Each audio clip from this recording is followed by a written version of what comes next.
You are live. Thank you. Okay, we are live. Hey, everybody. We've got our weekly show lined up for you today. Disrupt your week.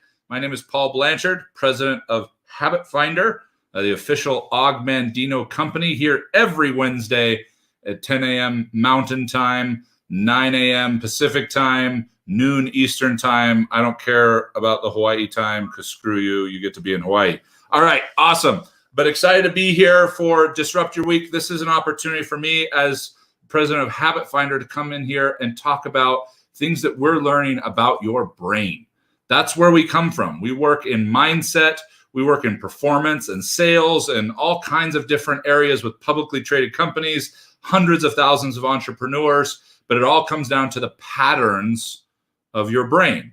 That's really what's dictating more of our life than anything else. The patterns of your brain, your habits of thinking, we call them, okay? Your patterns of your brain dictate every aspect of your life. And so we want to get on here and be able to see if we can't shake a few of them up, which we want to do in small doses, okay? Because the brain does not typically respond well to growth. At its core, your brain wants to keep you safe, which sounds nice until we go to grow, because we want to create more success. We want to create more wealth. We want to create deeper relationships, and realize that the brain's version of safe when it comes to patterns, when it comes to your habits of thinking, is actually keeping you predictable. We talk about this every week. That's why the disruption. That's why we want to get in here and shake the snow globe of your brain, okay, to be able to help us think about things a little bit differently. Not because I want you to think the way that I do. That's a very scary concept. But I want to be able to come in and say some things, share some things, give you some principles, some practices, and tools to help you stop thinking the way you're thinking in the areas that it is holding you back with your particular focus, your current goals, your current dreams. Even understanding the differences between those two things can make a huge impact on the disruption of your brain trying to keep you predictable, which makes it difficult to grow and to become more. So thank you to those of you who are listening here on Facebook at facebook.com/Habit Finder, which is our official Facebook page. Please follow us, like us. We continue to give out content and everything. Amy's here in the house. Thank you, Amy, for being here. And also see some familiar, wonderful faces down here. Those of you watching on Facebook that see me look down, it's because my phone's down here. We're on Clubhouse as well. We do this simultaneously every Wednesday. And there's a little bit of a perk for the Clubhouse piece, which if you like being able to see me while you're listening to me for whatever reason, being able to jump on Clubhouse after about the bottom of the hour to be able to then shift, and we stay on Clubhouse for answering questions, interacting, and all that stuff. It's super fun on there. But those of you watching here on Facebook, you're in a great place to be able to see and watch, or you're back here watching the replay. Those of you on Clubhouse can always go back to the Facebook page as well and watch this replay as often as you'd like. So an aloha to you as well, Charlie. Good to see you, my friend. And Dawn is here. Usually doesn't even need to announce herself. When Dawn shows up somewhere, Dawn is there. And Bethany, good to see you as well. So fun to have familiar faces and names hopping on here all the time. And as you all find value and content from these pieces, would ask that you share this out. Tag somebody that you think needs to hear these things. We go through a diverse variable of content because it all comes down to the patterns of the brain. Today, we're talking about happiness, which is interesting because usually it's something that gets extracted from the professional pursuits of money and wealth. And there is whether you conceptually understand it or not. Okay. Thank you. I'm glad somebody does like to see my face. But whether we realize it or not, we're conditioned early on to believe that there is the pursuit of happiness and there's the pursuit of wealth and money, and that hopefully we can not totally sacrifice one or the other. It can be a really interesting dance and a really interesting balance, which is why today I wanted to talk about the keys to happiness and wealth, meaning the ones that go together with them. Now, interestingly, if you understand the downstairs brain, okay, if you understand the amygdala, the core fight or flight centers of the brain that are the most powerful parts of the brain in that they are tied into your nervous system. So you don't just think things there, you feel it at a very visceral level. And it has a lot of influence and a lot of impact on what we do. And so when we start understanding this piece, as we start thinking about it, the all or nothing impact of our lives, it can be very difficult because a lot of that is dictated by pain. We know that pain is 6 times more powerful, at least 6 times more powerful in driving you to certain decisions, certain actions, procrastination, and everything in between. And so what we want to understand is sometimes when we seek what we may assume as happiness, we remove some of the pain of our life, because that's what a lot of people on a really core archaic level would believe happiness is. Happiness is an absence of pain. Is whether that's what you think it is, that might be how your brain is interpreting it, and maybe why when you feel like you're pursuing happiness, your business isn't growing. And when you're pursuing the growth of your business, you're not necessarily super happy. There's a difference between appreciating the growth that's occurring and feeling like the end is worth the means, but that's not happiness. So I'm hoping today to give you some pieces, some disruptions in terms of how to balance the embrace of happiness with the pursuit of wealth, the pursuit of success. And just as many of you who have been following us know, that is a holistic idea. When I say wealth, I mean it across the board. I don't mean just wealth in relationships, just wealth in family, just wealth in your bank account or whatever it might be. I mean across the board. Because when we deal in patterns of the brain, which is the same as dealing in principles, it's a tide that raises all ships. So many of us have our lives compartmentalized into, okay, these are the rules for being a mom. And these are the rules for being a dad. And these are the rules for being a spouse. And these are the rules for being a parent. And these are the rules for being a coworker. And these are the rules for being a boss. And we end up playing very different roles in our lives and being exhausted trying to figure out whether we're showing up the right way and which one. And in fact, sometimes when we get so many compartments, we end up showing up great in one and then totally thrashing the other. Classic example, man, I'm awesome to my customers and I have very little patience for my kids. Well, that doesn't make any sense. Of course, if we had to pick between our customers or our kids, we're going to pick our kids. We're gonna pick the family relationships. Most people that work with us agree that there is no success in the world that can be more important than failure in the home, that can overcome failure in the home. So what we're talking about here is how to be able to balance those, okay? How to be able to find that as we're going through. And Karen absolutely knows what's up, and realizing and finding this comfort zone in uncomfortability. It sounds cute to say that, to become comfortable with what's uncomfortable. It sounds nice, just like it sounds cute to say it's darkest before the dawn, until you actually live it. Until you actually lived one of those times in life where it was darkest before the dawn, it's not fun. It's not cute. The last thing you do is feel like knitting that on a pillow and giving it to somebody, okay? It's very challenging. It's very difficult to operate in this space of contradiction, in the space of conflict with yourself, let alone in a space of conflict with others. Did you know that if you have issues with conflict, with messy, tough conversations with other people, that it's usually because of an avoidance of having those tough conversations with yourself?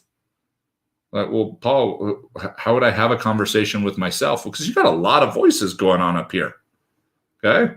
The only time that it becomes clinical is when oftentimes when tragedy or other imbalances create the necessity of your brain magnifying those different voices and personalities and whatever it might be. But we've got an opportunity for most of us here to be able to do that in a really intentional way and to be able to disrupt these patterns. So let's jump into this, you guys. And again, just to reset the room, those of you that are listening on Clubhouse, welcome to Disrupt Your Week. Those of you that are watching live on Facebook, welcome to Disrupt Your Week. Every Wednesday at 10 a.m. Mountain Time, I'm right here sharing about 25, 30 minutes of content. And then we sign off of Facebook and then open up things on Clubhouse to take questions, add value, shares, interact with people, coach through things, whatever it might be. So please feel free, those of you watching on Facebook, to hop on Clubhouse as soon as we wrap up here in probably about 15 minutes. But let's dive into today's topic. Enough preamble, a couple of thoughts. Some people are already getting some good insights from today. That's awesome. I figure if I say a lot, you're going to find something to aim at that could be decent. Okay, awesome. Today we're talking about the key to happiness and wealth. something that most people experience as counterintuitive, something that a lot of people experience as polarizing, that I'm either pursuing wealth or I'm pursuing happiness. And I know most of you probably believe that that's possible, but very few of us actually experience it. It feels like spinning a plate over here for wealth, and then, oh crap, I got to spin the plate for happiness. And it's not just that the plate naturally slows down. For a lot of us, we feel like when we're focused on happiness, we're putting the brakes on wealth and growth, and vice versa. So here's what I want to focus on, okay? Here's the punchline, and then we'll work back and construct the joke, okay? The punchline is the key to happiness and wealth is wanting what you have. Wanting what you have is the key to happiness and wealth. Now, as a lot of things in our brains, a lot of things in our lives, there's a razor's edge here. It's very easy to be able to slip off of this space of wanting what you have, because I think for better context, for happiness and wealth, it's also important to share what it's not. And this is the key. This is the critical piece. And I'm going to share with you some things you can do to ensure that you keep these things in balance and that they play off of each other to create greater happiness, and to realize that if you do it the way I'm going to show you, you cannot create greater levels of happiness without creating greater levels of wealth. And you can't create greater levels of wealth without creating greater levels of happiness, okay? And that is that it is in terms of wanting what you have is not having what you want, okay? When I say the key to happiness and wealth is wanting what you have, it is not having what you want. Well, okay, what does that mean? That sounds interesting, intriguing. That sounds disruptive, okay, right? So here's the disruption, here's the piece. And this is the principle behind it. And I realize there's some nuance, even some semantics in this in terms of the words, but it's a critical psychological principle. And that is that when you want what you have, when you desire what you have, it is an ongoing relationship. It is an ongoing flourishing and nurturing of the relationship in wanting what you have. When you have what you want, those two phrases make a very big difference in the brain. Wanting what I have triggers the brain to want to build the relationship, want to continually find the gratitude in it, want to continue to utilize it to create more. Having what you want, checkbox. I got it. Let me give you a really potent example, a very common example, in fact. Okay, it's no secret that in the United States, divorce is horrendous. Okay, over 50% of marriages end in divorce. Okay, and we know the thought processes that drive that primarily. We know that the number one cause of divorce, as we've researched it in hundreds of thousands of people and thousands of couples, is the need to be right, which comes from one of the greatest gifts that you can have as an entrepreneur, as a business leader, of a very analytical, very obsessive mind that makes it brilliant in terms of solving problems and seeing different things. But it creates in that amygdala, that connection to the nervous system. We don't just have strong ideas, we feel strong ideas and need to be right. So we know that's the number one cause. Some people will tell you it's money, but it's actually needing to be right about money that makes the impact. So, but in marriage, I want you to think about the difference with this example. There is wanting who you're married to, and that is being married to who you want. See, one is a check, got it. We can lower our consciousness. We don't need to continue to grow and develop this. I have who I wanted. I married who I wanted. Because that's usually what it converts to. It's not I married who I want. It's I married who I wanted. That's the razor's edge. When it's not I want what I have, but it's I have what I want, it immediately, as soon as we check that box, the instant 1 second has moved forward in reality has now become I have what I wanted. And we've now sent a very subtle but very powerful expression to the brain to say, hey, shut it down. Shut it down. We got what we wanted. We got it. No. Consciousness. Hey, kindness. Hey, willingness to grow and be uncomfortable. Hey, shut it down. We got it. We checked the box. And no wonder it becomes so frustrating. No wonder it becomes so hard to be able to drive wealth and happiness. It's this one little subtle piece that trips so many of us up from the pursuit of abundance all around. So that's the punchline, okay? Thanks, Christina. Mind blown. Well, that's what's fun about disruption, is it doesn't need to be an atom bomb. It can be the tiniest little subtle thing. It's usually the tiny little subtle things that make the biggest difference, okay? So, yeah, thank you, Vib. Like, any really great couple that you found can probably point to times where they switched between these two, but continually challenge themselves, because it's more difficult to stay in the mindset of wanting what you have than it is to check the box of having what I want. And as soon as we check that box, we now go into the space of having what I wanted, which creates a diminishing return on our happiness, a diminishing return on our willingness to grow. Okay. And then we find ourselves distorted, trying to find other things outside of us that are going to fill the void that can only be filled by wanting what you already have. There is no power for good in this universe that will give you more of something you don't want. Or in this case, will give you more of something you wanted, past tense, and that you've called it in, you phoned it in. Hey, we got what we wanted. Well, have you ever noticed like Christmas or Hanukkah or whatever it might be, where we're getting gifts and the anticipation was way bigger of a high than actually having it and moving forward? There's a reason why it's no longer the shiny new thing. It's because it immediately, the next day or an hour later, depending on what it was, it immediately becomes the thing we wanted, not the thing that we continue to want. And this is so key in happiness, so key in wealth, and it'll be what will allow you to drive them both. Because when we go to wanted check mark, then our brain is now convincing us, hey, Paul, it's something else outside of you that you need to fill that void. It's something you don't have that you need to fill that void. And so, I don't have happiness. So we go and find happiness in something outside of us, which is usually not happiness. Okay. It's usually some stimulated excitement or some stimulated desire or whatever it might be, but it's not fulfilling long term. And so then we go, it must be because I don't have enough money or I don't have enough stuff. So then we go and I just need to build a bigger business and then I'll be happy, right? I'm not building it so I'm rich. I just know that if I am, that I should be able to figure out this happiness piece. But we're still playing a game that can't be won. It's a game that's outside of us. So I'm asking you, okay, to step back and look inside of you, because this is a habit. Again, the very nature of just deciding that you want what you have still puts you at risk of turning it into wanted, still puts you at risk of not continuing to challenge that relationship. Vib wakes up every day, I guarantee you, okay, talking about 38 years of marriage. Vib wakes up, and most days, I would imagine, I'm going to give you some human credit, Vib, that it's not every day, but most days decides to want who she's married to want her marriage.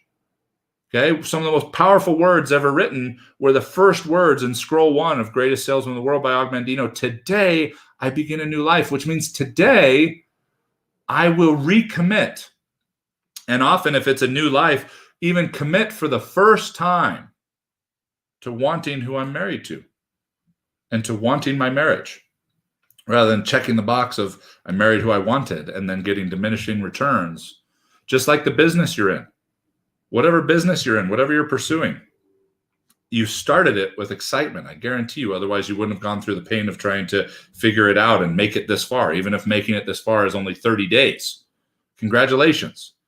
Watch out for the risk of your brain wanting to transition from I'm in the business that I want the business that I'm in, to I'm in the business that I want or wanted, and starting to get those diminishing returns. So before we're totally wrapped up here on Facebook Live, those of you who are in Clubhouse, we sign off of Facebook Live here in just about 5 minutes.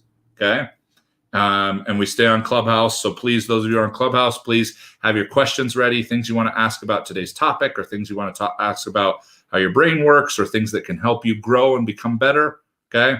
Getting an opportunity to do that. I'm going to be on Clubhouse after this Facebook Live wraps up here in the next few minutes to interact with anyone there. So please be ready. In fact, even right now, you can start raising your hand.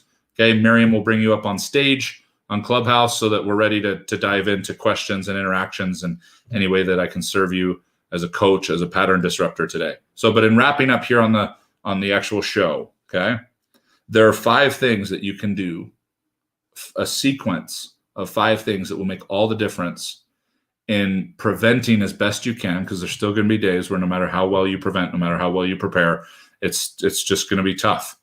And you're going to have days where you wanted, but we want to just make sure that at the end of every week, the end of every month, the end of every year, we want what we have more often than have what we want. So we don't risk checking that box and getting diminishing returns on our passion and everything else. But here are the 5 things. Number 1, visualize.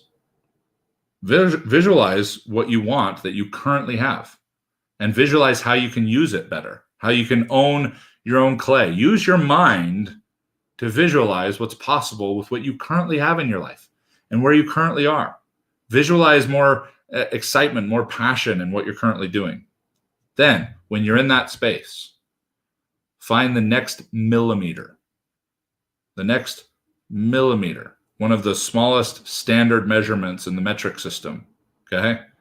A millimeter, so tiny. What is the next millimeter I need to take that would both demonstrate my current desire for what I have, as well as move me forward into using what I want that I currently have to get more? And we take that millimeter and we move it forward. It is the very next step we can take. It's not a leap. It's not a sprint. It's not a long journey. It's the next baby step is the other way to say it. Okay? So we visualize. We find the next millimeter. We get excited about that millimeter. That's how you'll know you're visualizing wanting what you currently have. If you go into visualization, having what you want, your brain is just going to go into worry and catastrophe about losing it, or into fantasy about, oh, but I wish it was this, or I can't wait until it's this. And neither of those are constructive uses. Neither of those will serve you and drive your passion. So we want to visualize wanting what we currently have, then take the next millimeter to magnify what we currently have, execute that millimeter, and create the result, create the evidence, and then celebrate it. To celebrate means to publish. That's the sequence. Visualize, find the millimeter, execute, create, celebrate. Then lather, rinse, repeat, my friend.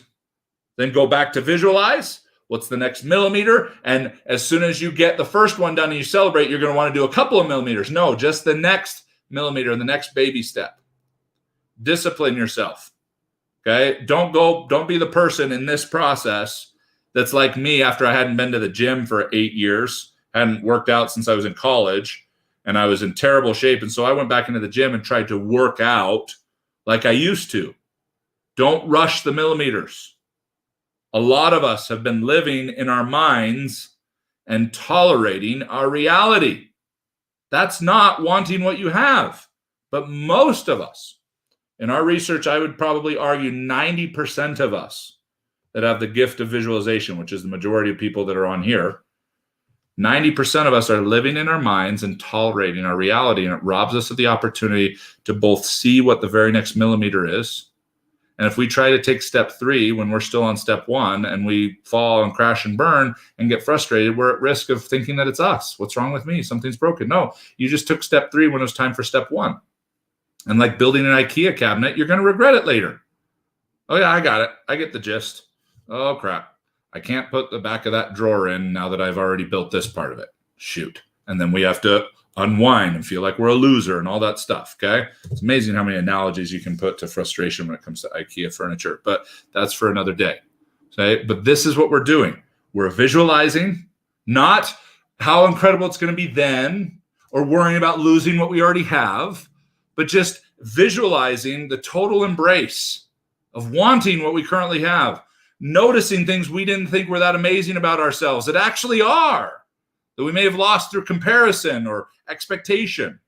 Then we're going to find just the next millimeter and we're going to execute. We're actually going to get it done and then create evidence, not just explain, not just talk about our breakthroughs, talk about our ahas. We're actually going to create evidence and then we're going to celebrate. which means to publish. We're going to make that millimeter a big deal. So I've shared before, as big of a deal as that annoying restaurant when it's your birthday. Okay, just like celebrate, publish, make it a big deal, because your brain recognizes patterns. And if you can make patterns with the millimeters, then you'll be celebrating miles eventually, or kilometers if we're staying in metrics. Okay. If you can't learn to celebrate millimeters, then you're never going to be able to celebrate miles or kilometers or whatever. Because anything times 0 is 0. So let's start learning to visualize what we already have, rather than continually be frustrated by visualizing what we don't have and then trying to skip the work, or shortcut it at least, to get there, and then be perpetually frustrated that there must be something wrong with us. If you'll do that, visualize, millimeter, execute, create, celebrate, and then repeat, you will find yourself having a balanced forward motion, balanced trajectory, a passion-driven trajectory of building happiness and wealth simultaneously. It's absolutely possible, just not the way that our black and white downstairs brain is typically wired. Thank you, everyone, for your comments, for your feedback. Please share this out. Those of you watching this on Facebook, those of you listening on Clubhouse, we're going to be live with you in just a second. Well, we are live with you right now, but just on Clubhouse. We're going to sign off of Facebook and interact, answer some questions. Again, please feel free to raise your hand if you're on Clubhouse to be able to get on stage. Let's interact. Let's talk about what's going on in your life. Let's coach. Let's answer questions about today's topic or anything else that Habit Finder can serve you with. Those of you on Facebook Live, thank you so much. Please feel free to hop on Clubhouse if you've got it. If you don't, go buy an iPhone. Just kidding. I'm not sponsored by Apple or anything. But yes, we'll see you next week. Thank you so much for one of your greatest assets, your attention. We're going to sign off of Facebook. Everybody on Clubhouse, hang on for a second.